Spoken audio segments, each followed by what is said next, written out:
What's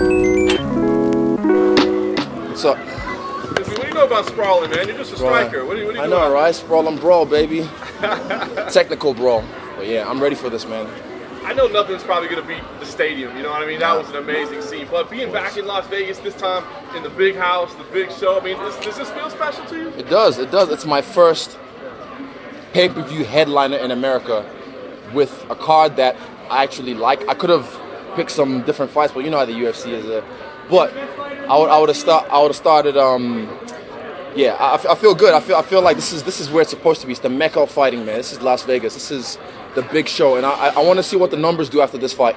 Yeah. I really want to see because, like I said, it's my first pay-per-view in America with a card that, you know, Sean O'Malley opening the main show. Fuck, that's gonna be sick, man. I can't wait for his comeback, and then the co-main event. That's slept on, man. You guys don't understand. That's gonna be fight of the night, in my opinion. The girl's gonna fucking scrap, man. It's gonna be a girl fight. This sounds like a man getting pay-per-view points. I mean, I came at the end of the height of it, the proper model, but you know, we get compensated well. We're doing well. Now, talk about, man, the story goes that you wanted to beat Yoel before he, was out of the equation. You needed him for your legacy. How much truth is that? Because I mean, a lot of people wonder, does he deserve to be here? Like, yes, he's talented as hell, and yes, he's tough, but coming off losses, this thing of giving guys title shots. It shouldn't be a precedent, but you have to understand the landscape of the UFC of the middleweight division was weird, and I don't want to be that guy. Like the former champion, when you hold the division up, I want to be active. I want to be fighting. I'm a guy like when I say I really want to fight 4 times in a year, you see me do it before. You see me do it 5 times with a day extra, but whatever. I still make it a year. But I want to be an active champion. I want to do right by the division, like GSP did in welterweight, like Demetrius did at flyweight, like Anderson did at middleweight. I want to make the middleweight division great, man.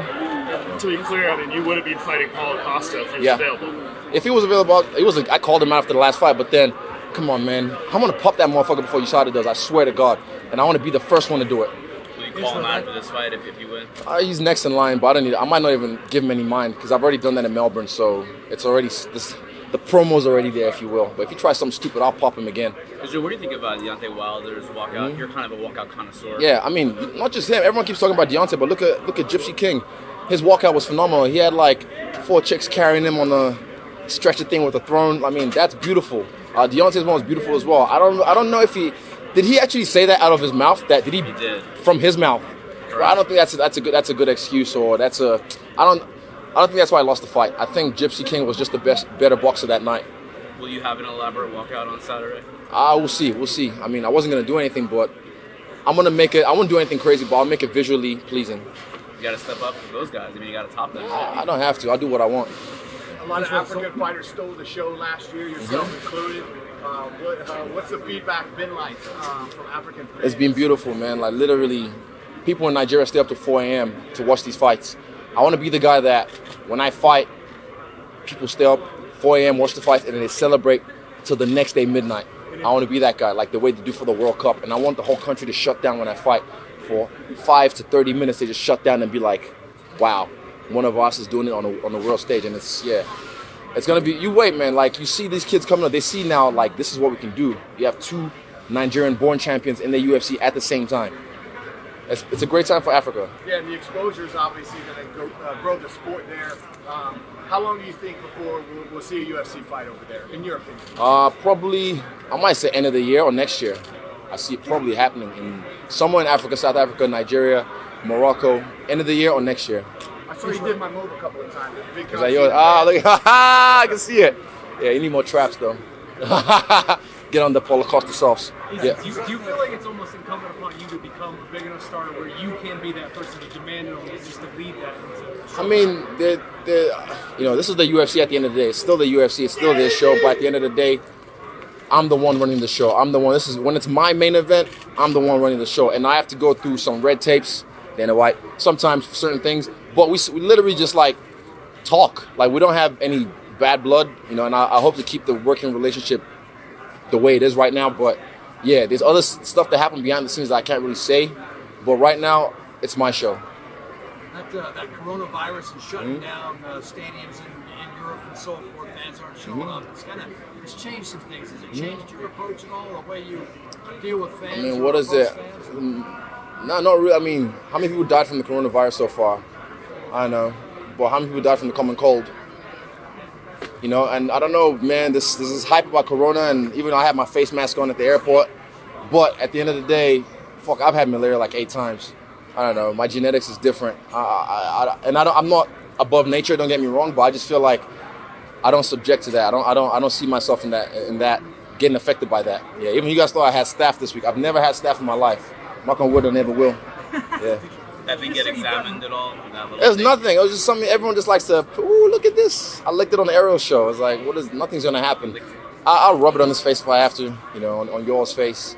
Give him a little something. If he wants to wrestle me, I'd be like, bad, Jack. The commission might give you a hard time about that. What was that? The commission might give you a hard time. Nah, we're good. I've seen the UFC doctors.